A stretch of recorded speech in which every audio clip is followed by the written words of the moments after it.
You're watching another edition of Faultlines. I'm Gaurie Dwivedi. This week on the show, we talk about Donald Trump's yet another armada warning to Iran. With tensions escalating, is there a way out? What are Trump's options? We tell you. Second big story on the show this week is, well, the expendables that are part of Russia's grinding war in Ukraine, which is going to complete 4 years soon. How many of them are actually of foreign origin? We tell you just that. And the third important story on the show, Indian jets on China's choke point. On the Malacca Strait, you have a big exercise by IAF along with Thai Air Force. We tell you the messaging, the big messaging there from India to China. All right, the first story on the show this week, well, the fault line between Washington and Tehran that is glowing red. A high-stakes White House summit between President Trump and Prime Minister Netanyahu. A warning from Tehran that its missiles are non-negotiable. And a surge of American warplanes, carriers and Patriot systems flowing into the Gulf. Diplomacy is alive, but is barely breathing. Behind closed doors, Donald Trump insisting that talks must continue. Netanyahu demanding a harder line. Iran drawing a red line on its ballistic arsenal. Even as missiles are tested, drones intercepted, and an armada that is moving into position. Is this just bluster, or is this a prelude to something much bigger?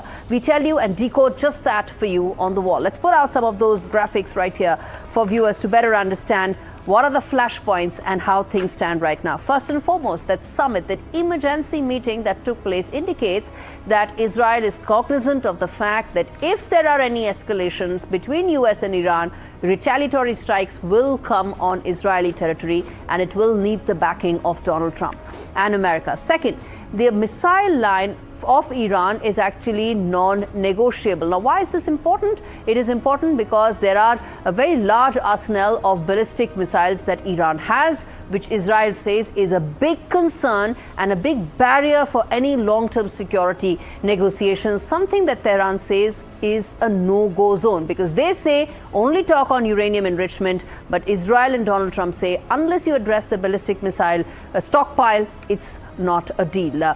Third important aspect, US considers, well, a second carrier in Middle East. Now, this is very important, viewers, because there's already one movement of a second aircraft carrier by the US in these waters indicates the intent to scale this up further. And that intent, viewers, is extremely important. US has one of the largest bases, Qatar being one of them, which has seen heightened activity in the last couple of days.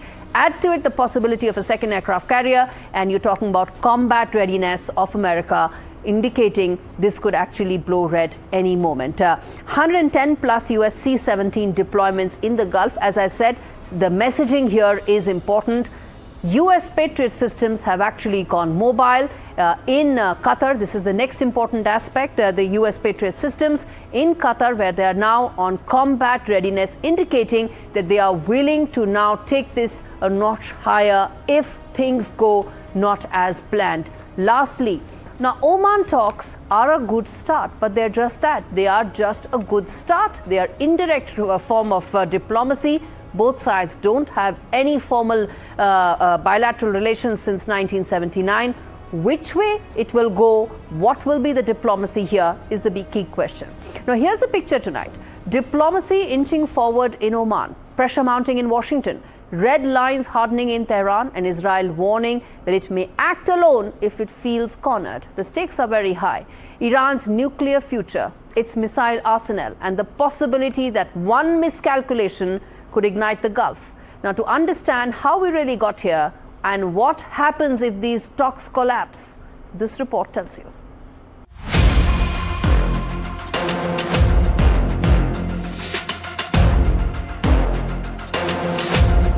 The doors closed quietly at the White House, but the message echoed loudly across the region. US President Trump and Israeli Prime Minister Benjamin Netanyahu met for nearly 3 hours. There were no cameras and no grand declaration. There was just one clear signal. Negotiations with Iran will continue for now. Trump says a deal is his preference, but he's also warned if diplomacy fails, America will do something very tough. We have a massive flotilla right now going over to Iran. We'll see what happens. I think they want to make a deal. I think they'd be foolish if they didn't. Tehran is listening and digging in. On the 47th anniversary of Iran's Islamic Revolution, President Masoud Pezeshkian told crowds his country will not yield to excessive demands. Iran says it's ready to talk nuclear limits, even verification. But its ballistic missiles are off the table. For Washington and Jerusalem, that's the sticking point. Behind the scenes, military chess pieces are moving. More than 110 US Air Force C-17 transport aircraft have surged towards the Middle East and Europe since mid-January, capable of hauling tanks, missile systems and troops. Satellite images show Patriot missile batteries mounted on mobile launchers in Qatar. Recently, a US fighter jet shot down an Iranian drone near a carrier in the Arabian Sea. And President Trump says he's considering sending a second aircraft carrier strike group to the Gulf. Iran, meanwhile, has tested ballistic missiles and warned that any strike on its soil would bring retaliation, potentially targeting US bases across the region. And Israel is watching closely. Israeli intelligence fears Iran could rapidly rebuild its missile stockpile after last year's 12-day war. Officials warn Tehran could field thousands of missiles within weeks. At the same time, fragile talks mediated by Oman are described as a good start, but far from breakthrough.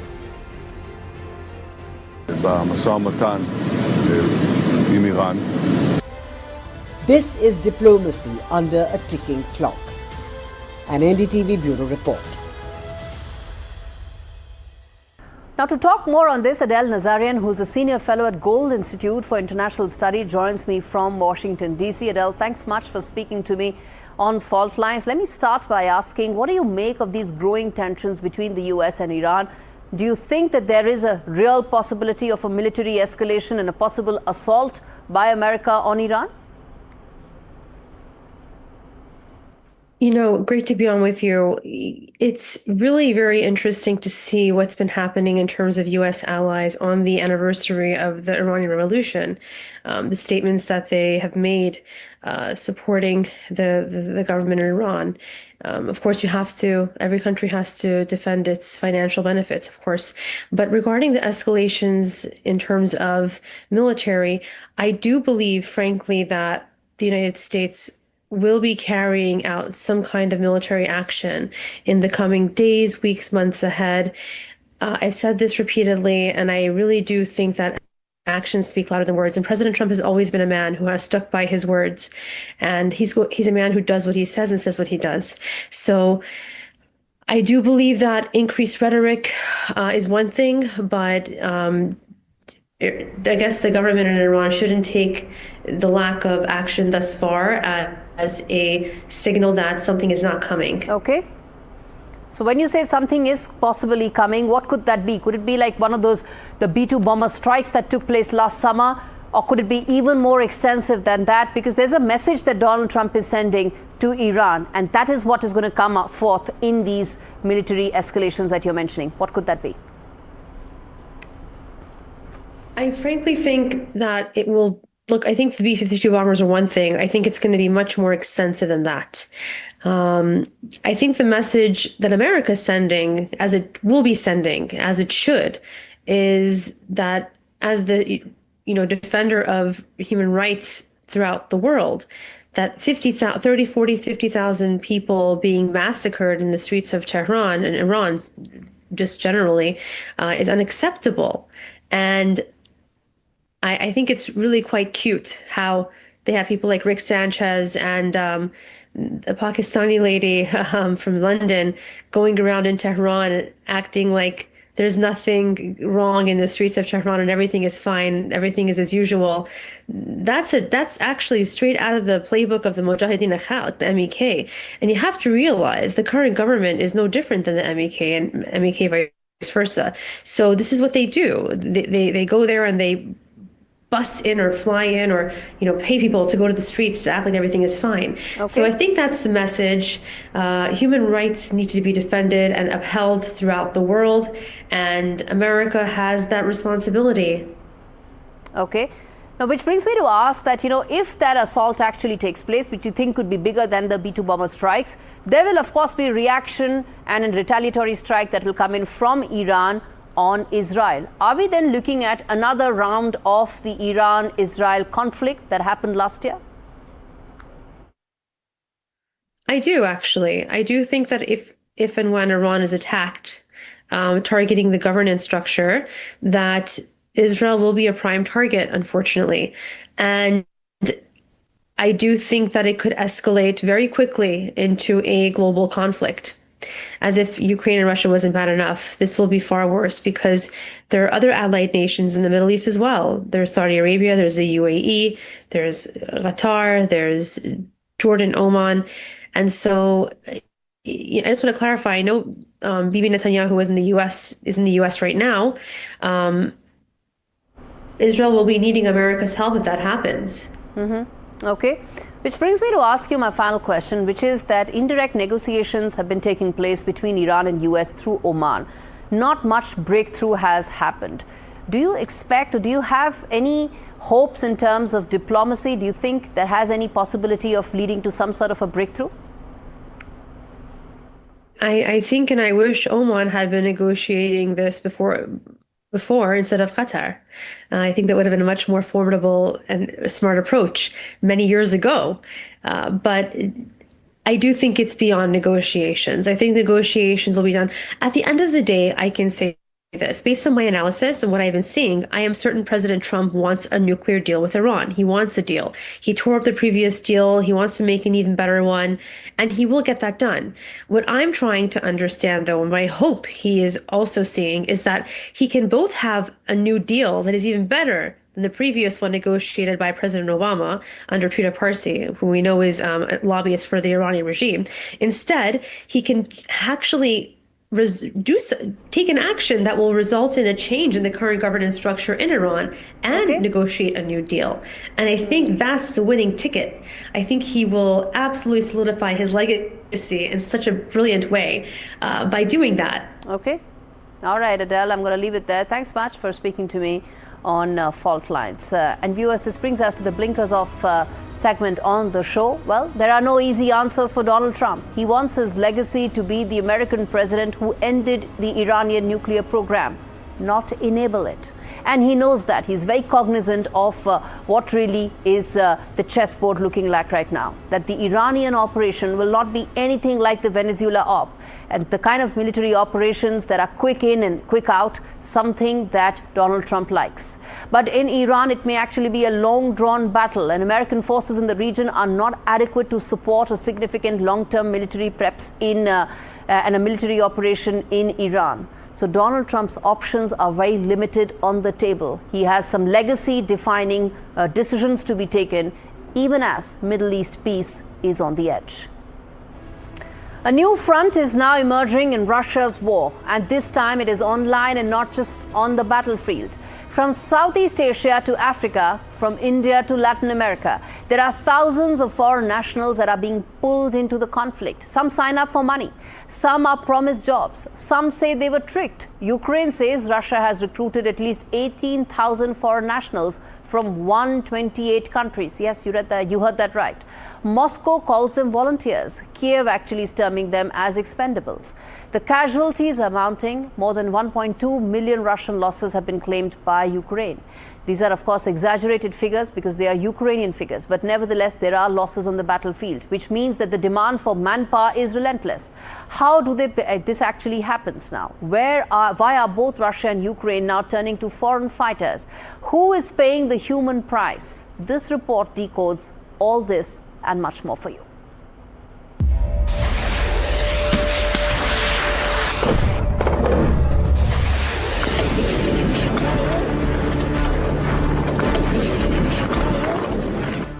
war changes borders, but this war is changing passports. When Russia invaded Ukraine in 2022, both sides needed men and fast. Casualties were heavy, mobilization was unpopular, and the battlefield, well, it became a numbers game. Ukraine created an international legion, openly recruiting volunteers with pay and, in some cases, a path to citizenship. Russia turned to something darker, a global recruitment web. At first, it was Wagner, the mercenary brand that glamorized war online. Slick videos, big salaries, and ruble bonuses. By 2025, President Vladimir Putin signed a decree formally allowing foreigners to serve during mobilization. The pitch was simple: up to $20,000 sign-on bonuses, monthly pay around $2,000 or more, fast-track citizenship.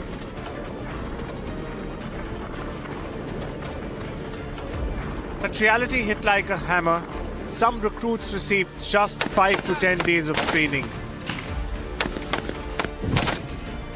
Ukrainian estimates say new arrivals sometimes survive only 72 hours at the front. Ukraine now claims Russia has recruited at least 18,000 foreigners from 128 countries. More than 3,300 foreign fighters have reportedly already been killed. Some joined willingly, chasing money in struggling economies. Others say they were lured by fake job ads, security work, construction, factory jobs, only to be handed rifles. Russia's strategy is attritional. Wave after wave of infantry assaults. NATO estimates suggest Russia is losing 20 to 25,000 troops a month. 2 armies, 2 recruitment models, and in villages thousands of miles away.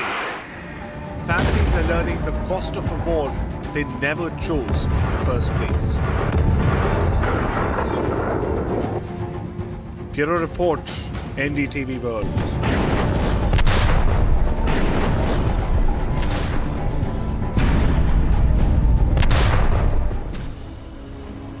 Let me now tell you the footprint that stretches far beyond just Eastern Europe. Ukraine says at least 18,000 foreign nationals from 28 countries have fought for Russia. Some nations have actually repatriated citizens. Others are still searching for the missing. Let's now break that down for you country-wise. First and foremost, Nepal, anywhere between 14 to 15,000 people have actually been recruited. This could be through a multiple network of agents, all of which then ensure that finally people land on the battlefield, a battle that they are fighting that is not even theirs. North Korea, 12,000 troops. This is also part of the deal that took place between Russia and North Korea, by which Pyongyang is providing its troops. Next is African nations, where about 1,400 plus recruits have been made to the Russia-Ukraine war. The numbers are smaller for some of the other countries. India, it stands, the number that we know is 200, a little over 200. For China, we don't have the exact number. It is said to be in a few hundreds as well. For Kenya, it's about 200. We're mentioning that separate over and above some of the other African countries. In Cuba and Colombia, numbers are actually rising because now agents have identified this as key catchment areas for further recruits. Lastly, Central Asia also, several hundred people have been reported to have been recruited by the agents to take part in a war that is not theirs. And that is the big question. All right, on that note, viewers, we're slipping into a very short break. We come back on the other side, tell you more about Indian jets flying in Chinese chokehold. Stay with us.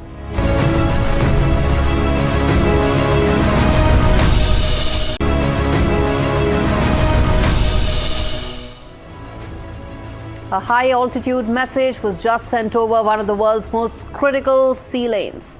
Indian Sukhoi 30 MKIs flying shoulder to shoulder with Thailand's Gripens right over the northern approaches of the Malacca Strait. This is China's most sensitive maritime choke point.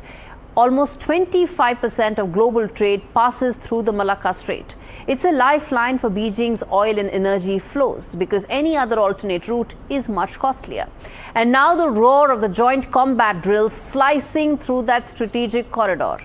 Now, what is happening is, as SAP renews its pitch for India's fighter jet mega deal, and as great power competition sharpens, the skies over Southeast Asia are now telling a much larger story. And let's tell you exactly how it's unfolding on the big wall right here.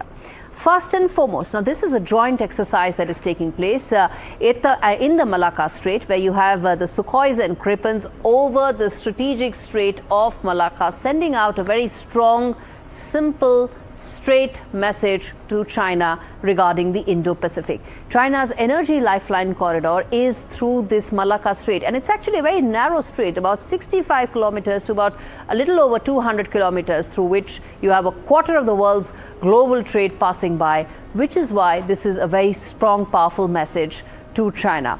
And then a quarter of the global trade, as I said. Next up, interoperability in high intensity skies because of this. And when joint training sessions happen, that is when interoperability actually comes into play, all of which is extremely significant at a time when you have China looking to have its expansive traits come out and open regarding the Indo-Pacific. Next, India's Act East policy here in motion. India has been very particular, very focused that Act East is now a very important part of its overall diplomatic view with regard to the Indo-Pacific, and joint drills are explaining just that. Next up, India's SAP pushes Gripen for the IAF as well, and that is where this matters more, that you have interoperability coming in, joint drills coming in, and that is where this all shapes up. All right, viewers, this brings us to the blinkers off segment on the show. These on-site exercises, they align with India's Act East policy. They also foster closer ties with Southeast Asian nations amidst their shared concerns with regards to stability, with regard to Indo-Pacific being free and open. Now, the India-Thailand engagement actually now is a very important aspect of what is now turning out to be a very packed exercise calendar for the IAF, particularly after Operation Sindoor. And over the next 2 months, there will also be multiple exercises that will take place with, of course, friendly foreign air forces, including those of France, the US and Greece. All of it ties in well with India's larger position and view after Operation Sindoor, that it will continue to take part in high-profile drills and ensure that the force is fighting fit and ready for any future untoward activity. All right, with that, we wrap things up on this edition of Faultlines. Thanks so much for watching. Next week, I come back with yet another conflict, yet another war zone decoded right here on Faultlines.